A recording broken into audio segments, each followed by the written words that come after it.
बहुत ही आदरणीय समस्त भारतवर्ष से आए किसान साथियों, बहुत से किसान नेताओं ने आपको हमने आगे क्या करना है, पीछे क्या किया, ये बातें बताई। मैं इसे एक अलग विषय लूंगा।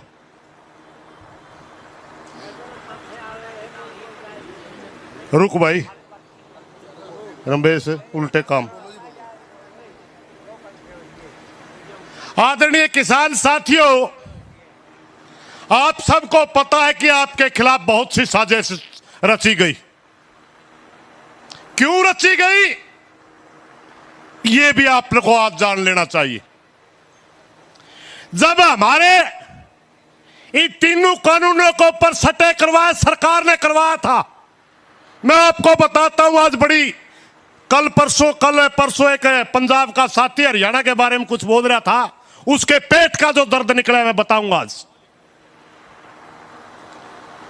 हमारा जब से आंदोलन चला, यहां बहुत बड़े बड़े अफसरों की ड्यूटी लगी, बड़ी बड़ी एजेंसियों की ड्यूटी लगी और उनसे 2-3 सवाल किए गए कि ये जो किसानों का आंदोलन है इसको किस तरह तोड़ा जाए। और उन्होंने एक रिपोर्ट दी पंजाब के सभी आंदोलनों को रीड करके, पढ़ के, कि पंजाब के आंदोलनों का आज से पहले इन्होंने मांग क्या रखी, आखिर में रिजल्ट क्या रहा। हरियाणा के वो आंदोलनों का जो आज तक किसानों के आंदोलन चले, वो आखिर में जाकर के कहां टिकते हैं और उनका रिजल्ट क्या रहता है। हमारे आंदोलनों के अंदर कमजोरी ढूंढने की कोशिश की गई। हमारे पिछले दौरान की गई सभी कमजोरियों के ऊपर सरकार ने संज्ञान लिया और 4 कमजोरियां हमारे आंदोलन में ढूंढने की कोशिश की गई, मगर वो हमारी ताकत बन चुकी है, कमजोरी नहीं रही। पहली कमजोरी, भारतवर्ष के बहुत बड़े बड़े अफसरों ने कहा कि पंजाब के अंदर जितने पिछले आंदोलन हुए वो लंबे समय चलने के बाद एक धार्मिक भावना के आंदोलन बन जाते हैं, वो अपने असल मूल से भटक जाते हैं। दूसरा उन्होंने कहा, जहां पर कॉमरेड साथी जिस आंदोलन में होते हैं वो लंबे समय चलने के बाद वो अपनी विचारधारा थोपने की कोशिश करते हैं, इसलिए वो मात्र कॉमरेडों का आंदोलन बन के रह जाते हैं। तीसरी, हरियाणा के किसानों के आंदोलन को समझने के बाद उन्होंने एक रिपोर्ट दी कि हरियाणा के अंदर जितने किसानों के आंदोलन चले, बाद में जाकर के मात्र वो जाट आंदोलन बन जाते हैं। और चौथी उन्होंने की कि अगर लंबे समय तक बहुत से संगठन मिलकर के आंदोलन लड़ते हैं तो वो एक दूसरे का पैर खींचने लग जाते हैं और वो आंदोलन आपस में चौधर के नाम पे बिखर जाते हैं। मगर साथियों, रिपोर्ट का हमें पता चल चुका था, हमने ज्यादा लोगों से आउट नहीं की और हर 6 महीने से लगातार इनके ऊपर नजर रखी। जब भी स्टेज के ऊपर धार्मिक नारे लगाए, सबसे पहले जब एक विचारधारा के आंदोलन की बात करने की किसी ने बात करी तो हमने उनके आगे बढ़ के कहा कि ये सभी विचारधाराओं का आंदोलन है, एक विचारधारा का आंदोलन नहीं है। और जब बात आई कि जाट आंदोलन बनाने की कोशिश, जब पूरे देश के अंदर हमने प्रोग्राम लिए तो सभी जातियां शामिल होकर के ये साबित कर दिया ये किसी जाति का आंदोलन नहीं है। और इस बात को देखते हुए कि हमने देखा लंबा आंदोलन चल सकता है, आपस में किसान नेताओं की लीडरशिप के ऊपर विवाद हो सकता है, इस बात को देखते हुए हमने इस पूरे आंदोलन का नेतृत्व तो पंजाब पे छोड़ दिया। अपने आप नहीं छोड़ा था, सोच समझ के छोड़ा था। कल परसों एक भाई का दर्द झलका, मैं ज्यादा टिप्पणी नहीं करी थी आज तक, मगर आज बताऊंगा उस भाई का दर्द क्या है। दीप सिद्धू आप उसको बोलते हैं। उसने कहा कि हरियाणा के लोग लोगों से सरकार नहीं डरती। वो एक हाथ में तिरंगा रखते हैं, एक हाथ में मोमबत्ती रखते हैं। हां, हम राष्ट्रवादी हैं। कल भी वो माफी मांग रहा था हमारे, वो कहता था कि हरियाणा के साथी इंडियन की तरह सोचते हैं। है इंडियन सोचते क्या? उसका दर्द ये नहीं है, उसका दर्द ये नहीं है, उसका दर्द दूसरा है। ऐसे ऐसे साथियों को जब जब पंजाब में बड़े आंदोलन हुए, उसके अंदर सरकार के एजेंसियों को लोग घुस करके और धार्मिक नारे लगा करके पंजाब के किसानों का नुकसान पहुंचाते रहे हैं। ऐसे लोग प्लांट किए जाते हैं। उसका दर्द यह था कि हमने कोशिश की, मगर ये पंजाब का आंदोलन तो नहीं रहा, ये तो पूरे देश का आंदोलन बन गया।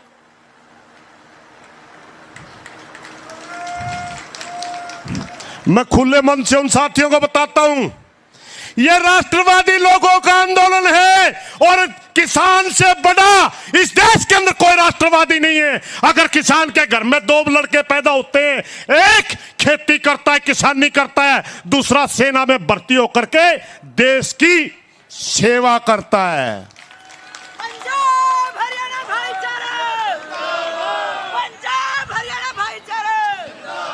आदरणीय किसान साथियों, सबसे पहले मैं आपसे प्रार्थना करता हूं, आप लोग ये सारे के सारे पड़ाव पार कर चुके हैं, आप भ्रम में नहीं आए। धन्यवाद कर देना चाहता हूं मैं कि पंजाब के साथियों का, आप इस बहकावे में नहीं आए। आपने अपने आंदोलन को किसान आंदोलन बनाए रखा। आपने किसी विशेष विचारधारा का आंदोलन नहीं बनने दिया, किसान का आंदोलन रखा। आपने जातीय आंदोलन नहीं बनने दिया, आपने किसान का आंदोलन रखा। यह आंदोलन जितना 25 नवंबर को पवित्र था, आज भी वही पवित्र किसान आंदोलन है। इसके अंदर किसी की नहीं चली।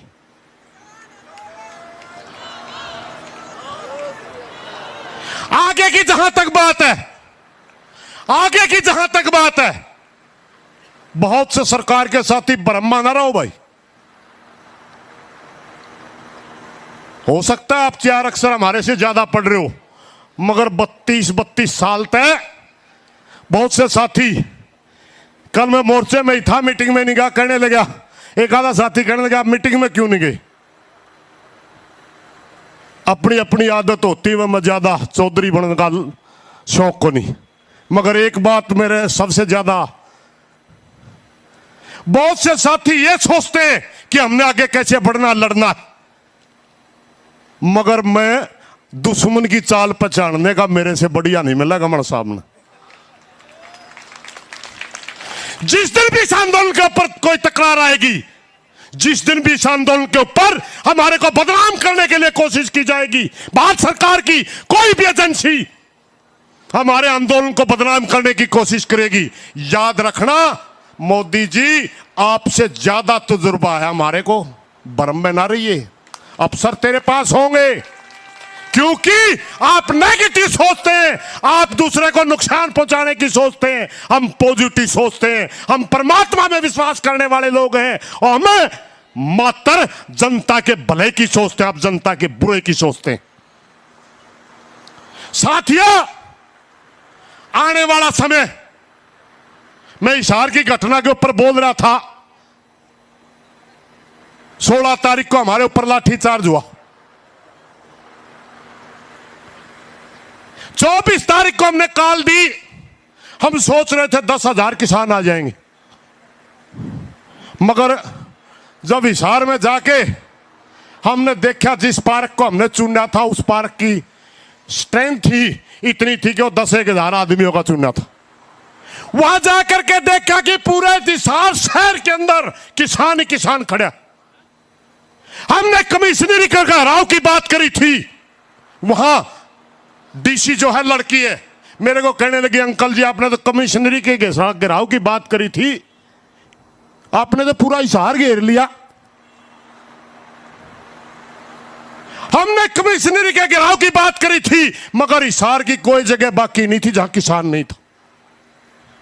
मैं आप किसान साथियों से प्रार्थना करना चाहता हूं, आने वाला समय हमारे लिए बेशक परीक्षा का ज्यादा होगा। आने वाला समय हमें मजबूत फैसले भी लेने होंगे। अगर हमारे नेता किसी दिल्ली की बात करते हैं, किसी विशेष जगह की बात करते हैं, मेरी आपसे प्रार्थना है कि विशेष जगह की बात अगर करें तो दिल्ली के अंदर इतने किसान लेकर के आओ, दिल्ली की किसी सड़क पे किसान ही किसान नजर आना चाहिए, दूसरा कोई नजर ही नहीं आवे। इन्हीं बातों के साथ कोई गलत बात लिखी हो माफी चाहूंगा, लेकिन एक बात और जरूर दोबारा आप लोगों से प्रार्थना करते हुए, जिस तरह आज तक आपका आंदोलन पवित्र है, आगे भी हम आपसे प्रार्थना करते हैं अगर हमारे से कोई गलती हो तो कान पकड़ लेना, मगर इसको किसान आंदोलन बनाए रखना, किसान आंदोलन। धन्यवाद साथी।